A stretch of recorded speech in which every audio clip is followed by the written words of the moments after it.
And now to the pandemic, yet another sign that it's far from over. Masks now required in Salt Lake City facilities following an executive order from Mayor Aaron Mendenhall. This comes as the Utah Supreme Court and Chief Justice Matthew Durant has also issued an order that will require masks in all courts in moderate or high transmission counties.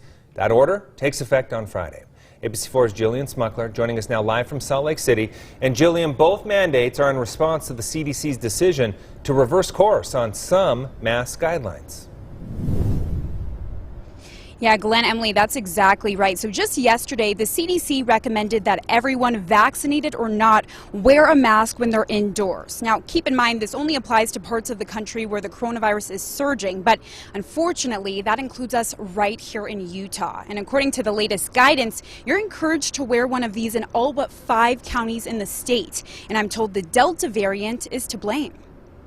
We need to do this to protect ourselves and our families, and it makes sense. Salt Lake City Mayor Aaron Mendenhall is wasting no time issuing a mask mandate as we see a sharp increase of the Delta variant in our state. Well, as a city, we've always looked to the CDC and our health experts to guide our actions against the spread of COVID-19, and today is no different. You're now required to wear a mask anytime you're inside facilities owned and operated by the city, regardless if you're vaccinated or not. She issued a similar order back in May, which extended the mask mandate in city facilities. This despite Governor Cox signing the Endgame bill, which lifted the state's COVID-19 restrictions. We hope that this will help not just protect our employees and the public, but inspire people to get in and get those vaccines so that we don't end up in another shutdown the way that we did last year. She, along with many healthcare workers, agree with the CDC's decision to change its guidance and believe it's best to follow suit. It is a relief to us. Many of us in the healthcare field never felt comfortable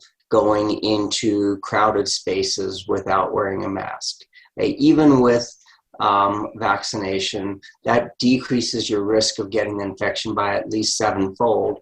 But there's still significant risk of this disease. Dr. Vinnick says the CDC is following through with its promise to update its recommendations based on the data. Initially, when the vaccines were studied, people were maintaining a lot of physical distance, mask wearing, and that has changed. Between the Delta variant being more transmissible, paired with people having more opportunities to be exposed, he says the COVID-19 vaccines aren't as effective as they once were. 85% efficacy is still great. If we compare it to a flu shot, which we do, most of us do every year, that usually runs into the 60% efficacy. So these COVID vaccines are still terrific vaccines and are very effective. It does sometimes make people question why bother, and we certainly don't want that because that's an inaccurate assumption that the vaccines are not effective. They are effective. While some vaccinated people infected with the Delta variant may be contagious and spread the virus to others. So we need people to understand if you choose not to be vaccinated right now, your risk is very, very high because of this variant. And the best way to protect yourself is to get vaccinated, and if you cannot do that or you do not want to do that, to wear a mask.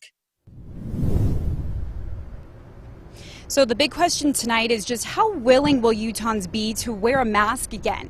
We made a poll on our ABC4 Facebook page, and the response was pretty evenly split, with a small majority saying they most likely wouldn't wear a mask again. But I do want to read some of the comments we got on that post. So one woman who said she's in the medical field, she wrote that she will only wear one while she's working because she has to pay the bills. Other than that, she will not wear a mask anywhere else. If a business or restaurant requires it, she will just not shop there. Another person writing, I haven't stopped wearing a mask in public. I'm vaccinated, but my son is too young for the vaccine and is medically complex. The mask isn't about me. It's about those that are still at risk. And lastly, another person wrote, I am so sick of COVID ruling our lives. I will wear the mask, and then added an angry emoji. So we want to know how all of you at home feel about this. So if you want to weigh in, head to our ABC4 Facebook page. Reporting live in Salt Lake City, Jillian Smuckler, ABC4 News.